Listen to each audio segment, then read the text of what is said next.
السلام علیکم میرے عزیز دوستوں، طلباء و طالبات، میرے آفیسرز، تو میں یہ سوچ رہا تھا کہ کیوں نہ ہم ایک نئی سیریز شروع کریں۔ اس میں آپ سے ڈسکس کروں گا ہر روز کے ہمارے معاشرے میں کہ وہ چھوٹی چھوٹی نیکیاں جن کو ہم نظر انداز کرتے ہیں کہ جو ہمارے نزدیک بظاہر نیکی ہے ہی نہیں، اس پہ ہم ڈسکس کریں گے۔ اچھا، میں ابھی جب نماز ادا کرنے گیا نا مسجد میں، تو میں نے وہاں پہ دیکھا کہ جو بوڑھے حضرات تھے ان کو نا سیڑھیاں چڑھ کے اوپر جانے میں دشواری اپنا پیش آ رہی تھی۔ مطلب کہ ہمارے جو محلے کی مسجد ہے نا، اس کے ایکچولی نا ground floor, first floor, third floor, so on, اس طریقے سے ہمارے جو امام صاحب ہیں مسجد کے امام، تو وہ یہ اعلان کر رہے تھے جی کہ جو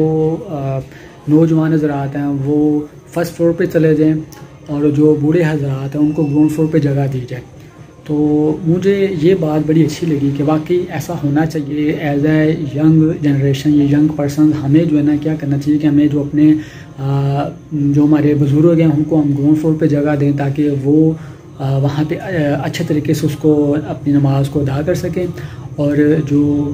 دیکھیں ہمارا کیا، ہم تو فرسٹ فلور چھوڑ کے تو ہم تیسری منزل پہ جا سکتے ہیں، تو مسئلہ تو ہمارے بزرگوں کا ہے، تو ہمیں اپنے بزرگوں کا خیال کرنا ہے۔ دیکھیں بظاہر تو یہ ایک چھوٹی نیکی ہے، لیکن آپ یہ دیکھیں کہ اگر ہم ایسا کریں گے، دیکھیں ہمیں اپنا نہیں پتہ کہ ہماری نماز قبول ہے یا نہیں ہے، لیکن آپ یہ دیکھیں کہ اگر ایسا کرنے سے اگر ہمارے دل میں یہ جذبہ ہوگا کہ ہمارے جو بزرگ ہیں ان بیچاروں کو کوئی تکلیف نہ ہو، تو وہ جو ہے وہ گراؤنڈ فلور پہ بیٹھ کے تو وہ ایزیلی جو ہے وہ نماز ادا کر سکیں، تو ہوپ فلی ہو سکتا ہے کہ ان کی وجہ سے اللہ پاک جو ہے نا ہماری نماز کو بھی قبول فرما لے۔ اچھا، جن کو تو یہ نیکی اچھی لگی ہے وہ تو کریں مجھے سبسکرائب، اور جن کو اچھی نہیں نہ لگی وہ مجھے کمنٹس میں بتائیں کہ یہ نیکی ان کو کیوں اچھی نہیں لگی۔ ہاں،